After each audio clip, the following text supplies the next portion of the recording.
प्यारे बच्चों, आज के इस वीडियो में हमने प्रेमचंद जी की कुछ जो प्रमुख रचनाएं हैं और जयशंकर प्रसाद जी की जो प्रमुख रचनाएं हैं, हमने आज के इस वीडियो में बहुत ही इजी वे में बताने का प्रयास किया है, जो कि हम जो है इस तरह से कोशिश किए हैं, प्रयास किए हैं कि अगर आप कहानी को सुन लेते हैं, वीडियो को पूरा वॉच कर लेते हैं, तो आपको मुंशी प्रेमचंद जी की और जयशंकर प्रसाद जी की जो रचनाएं हैं कभी जो है आपको याद करने की आवश्यकता नहीं पड़ेगी। केवल देख लेने मात्र से जो है आपको वीडियो केवल मात्र देख लेने से जो है आपको रचनाएं याद हो जाएंगी। तो चलिए हम शुरुआत करते हैं।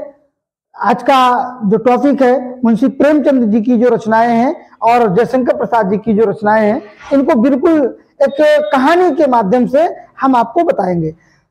प्रेमचंद जी की जो रचनाएं हैं एक बार हम आपको बता देते हैं कि गोदान, गबन, रंगभूमि, कर्मभूमि, सेवा सदन, कायाकल्प, निर्मला, पूस की रात, प्रतिज्ञा, बड़े घर की बेटी, कफन, वरदान, मंगलसूत्र जो इनका एक अधूरा उपन्यास है, ईदगाह, ये इनकी रचनाएं। अब इसको हम एक कहानी के माध्यम से कैसे याद करेंगे कि प्रेमचंद एक बड़े घर की बेटी निर्मला से प्रेम करते थे। उन्होंने प्रतिज्ञा लिया कि उसको मंगलसूत्र पहनाएंगे, लेकिन यह पूरा नहीं हो सका। एक दिन पूस की रात में ईदगाह के पास जब उन्होंने प्रतिज्ञा लिया कि हम जो है मंगलसूत्र पहनाएंगे और पूरा नहीं हो सका, तो उन्होंने क्या किया, जाड़े की रात यानी पूस की रात में क्या किया, ईदगाह के पास वरदान मांगने गए। वहां की कर्मभूमि में सेवा सदन कफन पहने गोदान का कायाकल्प कर रहा था। गोदान का कायाकल्प कर रहा था जिसने सोज ए वतन की रंगभूमि का गबन कर लिया। अब इसमें जो कलर किए गए शब्द लिखे हैं हमने, उनका तो अर्थ है वो रचनाएं हैं, लेकिन जो विदाउट कलर हैं यानी व्हाइट कलर से जो लिखे गए वर्ड हैं उनका कोई यूज नहीं। तो जैसे बड़े घर की बेटी है, इनकी रचना है, निर्मला है, प्रतिज्ञा है, मंगलसूत्र है, ईदगाह है, गोदान है, गबन है, कर्मभूमि है, रंगभूमि है, ये इनकी रचनाएं हैं।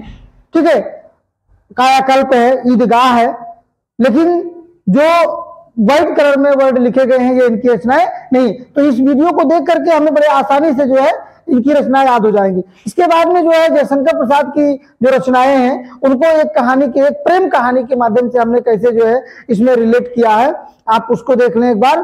कि एक दिन जयशंकर की कामायनी ने ध्रुव स्वामी और राजश्री को चंद्र स्कंद गुप्त के साथ प्रेम करते देखा। जयशंकर की कामायनी ने ध्रुव स्वामी और राजश्री को चंद्र स्कंद गुप्त के साथ प्रेम करते हुए देखा, जो समुद्र के पास बैठे थे। झरना की लहरें आंसू की तरह निकल रही थी और कंकाल जैसी अधूरी इरावती कानन में तितलियां उड़ा रही थी। ये एक कहानी है। अब इस कहानी को हम समझेंगे कि जैसे लिखा है जयशंकर की कामायनी, तो जयशंकर प्रसाद की जो रचना है, जो छायावादी युग के कवि हैं, और इनकी एक रचना है कामायनी, जो छायावादी युग का जो है महाकाव्य। कामायनी इनकी रचना।